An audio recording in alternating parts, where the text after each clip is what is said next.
Alam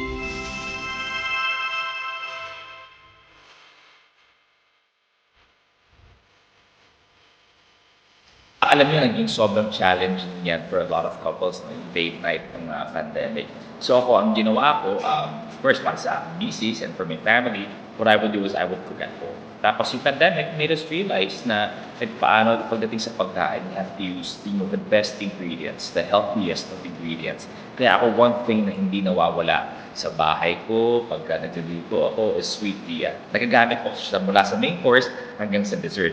So at least, na-enjoy talaga namin yung meal talaga without the extra calories. So kumbaga, para sa pamilya ko, nabibigay ko yung treat na gusto nila minus all that guilt. So ako, I make sure na I always have sweet tea with me anywhere, everywhere that I go para I can always enjoy all the treats without the guilt.